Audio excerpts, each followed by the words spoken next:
রাসূল জীবনে কোনোদিন মিথ্যা কথা বলেন না। এক বুড়ি রাসূলের দরবারে আসছে, রাসূল দুষ্টামি করেও যে কথাটা বলতেন, রাসূল একটু মজাক করতেন, অনেক সময় একটু হাসি ঠাট্টার কথা বলতেন। রাসূল হাসতেন, কখনো রাসূলের সবগুলা দাঁত দেখা যেত না, মুচকি হাসি। রাসূল ওই বুড়িকে বলতেছে যে কোন বৃদ্ধা মহিলা জান্নাতে যাবে না। এই বৃদ্ধা কান্না করতে করতে বাড়িতে চলে যেতেছে। রাসূল এক সাহাবীকে দিয়া ওই মহিলাকে ডাকাইলেন, বলে যে তুমি কেন কান্না করতেছ? তো বলে যে সারাটা জীবন মূর্তি পূজা করছি, আপনার আগমনের পরে জান্নাত পাবো এই আশা করেই তো আপনার উপর ঈমান আনছি।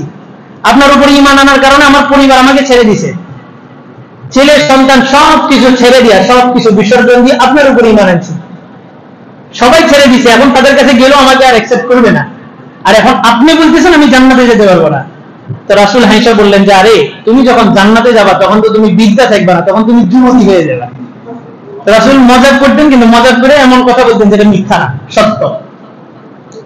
রাসূলের সত্যবাদিতার ব্যাপারে আরবের মানুষের মনের মধ্যে এতটা বিশ্বাস জন্মেছিল যে একদিন ওলীদ ইবনে মুগীরা অনেক বড় ব্যবসায়ী ছিল, মক্কার আবু জাহেল সমস্ত নেতাদেরকে নিয়ে বৈঠক বসলো যে ওলীদ ইবনে মুগীরা এমন একজন পার্সন যার একটা ফিগার আছে ভালো, যাকে মানুষ অনুসরণ করে, তার একটা হাই প্রোফাইল আছে।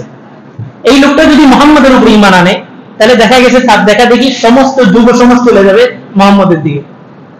ওলীদ ইবনে মুগীরাকে ডাকলো যে তুমি মুহাম্মাদের উপর ঈমান আনো না। মুহাম্মদ সত্য নবী সবাই জানতো সাল্লাল্লাহু আলাইহি ওয়াসাল্লাম, কিন্তু কেন মানতে পারে নাই?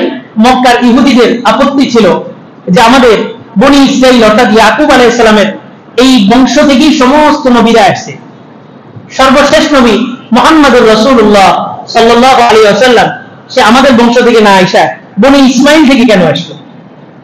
আপত্তি শুধু এক জায়গায় ছিল, তাছাড়া রাসূল যে নবী এটা তারাও জানে।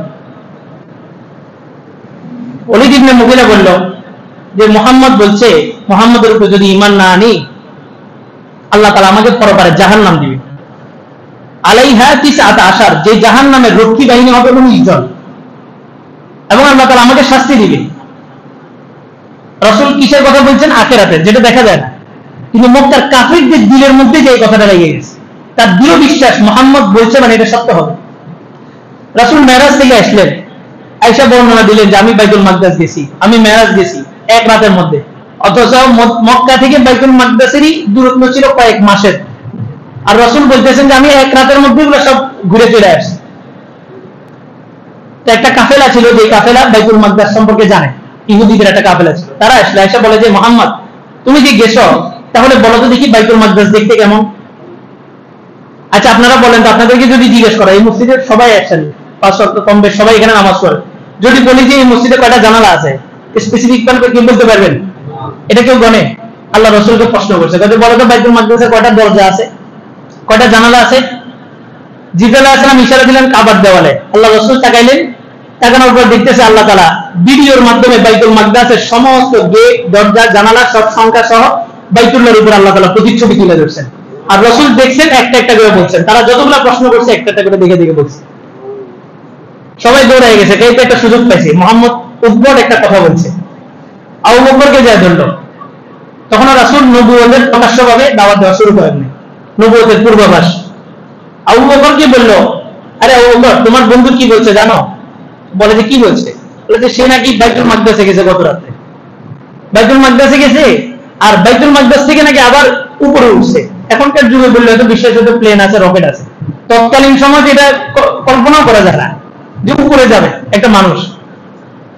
আবু বকর রাদিয়াল্লাহু তাআলা আনহু দেখেন রাসূলের উপরে কি পরিমাণ বিশ্বাস থাকলে আবু বকর রাদিয়াল্লাহু বললেন কে বলছে? মুহাম্মদ বলছে। তো বলে হ্যাঁ তোমার বন্ধু মুহাম্মদ বলছে। তো বলে তাসাদ্দাকতা মুহাম্মদ, মুহাম্মদ তুমি অবশ্যই সত্য কথা বলছো। এই কারণে কোন সাহাবীর নামের শেষে সিদ্দিক লাগানো হয়নি, আবু বকরের নামের শেষে কি লাগানো হয়েছে? সিদ্দিক, মানে সত্যবাদী। আবু বকর সর্বপ্রথম রাসূলকে সত্যায়ন করছে, এমন একটা ঘটনা কে বিশ্বাস করবে না? আবু বকর দৃঢ় চিত্তে বলে দিল যে মুহাম্মদ যদি বলে থাকে এমন উদ্ভট ঘটনা সত্য হতে পারে, এত বিশ্বাস ছিল। ওলীদ ইবনে মুগীরা আল্লাহ রাসূল বলছে আখিরাত সম্পর্কে, সে দুনিয়ার কথা না, দুনিয়ার কথা হলো তো চাক্ষুষ দেখা গেছে বিশ্বাস করছে, কিন্তু আল্লাহ রাসূল আখিরাত সম্পর্কে বলছেন যে জাহান্নামের রক্ষী বাহিনী এবং নির্জন, ওই জাহান্নামকে তুমি ভয় করো, তুমি আমার উপর ঈমান আনো। ওলীদ ইবনে মুগীরা বলতেছে ওই 19 জনের শাস্তি তো আমি ভোগ করতে পারবো না, মুহাম্মদ যেহেতু বলছে এটা সত্য। ইহুদিরা বলল যে আপনি আমাদের নেতা, আপনি আমাদেরকে টাকা দেন, পৃথিবীতে আমরা আপনার সঙ্গ দিব, আখিরাতে যদি আল্লাহ শাস্তি দেয় ওটা আমরা ভাগ করে নেব। আল্লাহ নাযিল করলেন লা ইয়াফতারি মিন আযাবি ইয়াউমিদিন বিবানি, পুরা পৃথিবী জুড়ে যদি সবকিছু দিয়ে দেয়, সন্তান সব যা আছে সবকিছু দিয়ে দিবে, যে আল্লাহ সবকিছু গ্রহণ করেন, আমার আযাবটা একটু সহজ করেন। যে সেদিন কি করা হবে না, সহজ করা হবে। তো ওলীদ ইবনে মুগীরাকে তারা বলল যে আপনার সাথে আমরা পৃথিবীতেও আছি, আখিরাতেও থাকবো। আর 19 জন এটা কোনো ব্যাপার। এখনকার যুগ যত যায় মানুষ তত ছোট হয়, কিন্তু যুগ যত আগে ছিল, আদি যুগে যাবেন তো মানুষ কি ছিল, বড় ছিল। এরা ছিল হাত টাকা, এরা বলে যে 19 জন ফেরেশতারা কাজ করতে, আমাদের 19 জন। আচ্ছা মানলাম 50 জন, আমরা এখানে কয়েক হাজার মানুষ আছি, 19 জনের কাজ করা কোনো ব্যাপার। 19 জন ফেরেশতারা মাইরা ওই মুহাম্মদকে আমরা জাহান্নামে ঢুকাই দেব, নাউযুবিল্লাহ। তো ওলীদ ইবনে মুগীরা যখন বেয়াদবি একটু বেশি করে ফেলাইছে, ওই কাফেরদের আশকারা পায়া রাসূল তার জন্য কয়েকটা আয়াত নাযিল করছে আল্লাহ তাআলা। হাম্মাজিন মাশশাইন বিনামিন মান্নাইল লিল খায়রি মুতাদিন আসিম উতুল্লিন বাদা যালিকা জানিম। শব্দগুলো রিদম দেখছেন, মানে একটা ধমকের মতো।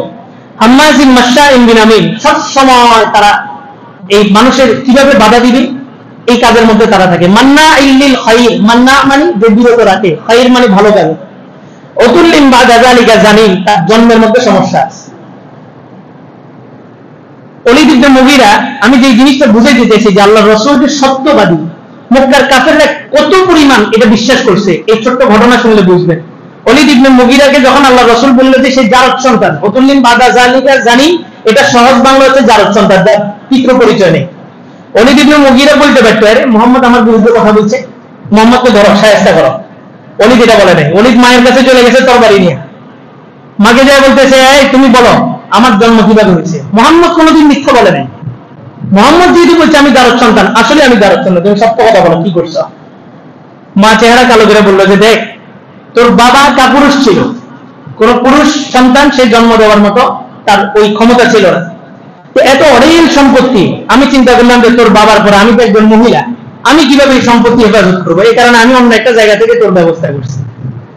রাসূলের কথাকে তারা কিভাবে বিশ্বাস করতো। মক্কার কাফেরদের ভিতরে আল্লাহ রাসূলের 40টা বছর কিভাবে কাটাইছেন, যে মক্কার কাফেররা রাসূল মুসলমান নবী দাবি করছে, তারপরে রাসূলকে আমিন বলছে, সাদেক বলছে, রাসূলের বিরোধিতা করতো, কিন্তু আমানতের মাল না রাসূলের কাছে হেফাজত করত। কি পরিমাণ একটা হাই প্রোফাইল বানাইছে। এই রাসূলের একটা হচ্ছে সূরত, রাসূলের গঠন, এটা আমরা কেউ ধারণ করতে পারবো না, এটা এক পিস, অনলি ওয়ান পিস। কিন্তু রাসূলের যে সিরাত, রবিউল আউয়াল মাসে সিরাতের আলোচনাটা হচ্ছে আমাদের প্রত্যেকের জীবনে আনতে হবে, অনুসরণীয়, অনুসৃত। অনুসৃত মানে যে জিনিসটাকে অনুসরণ করা হয়।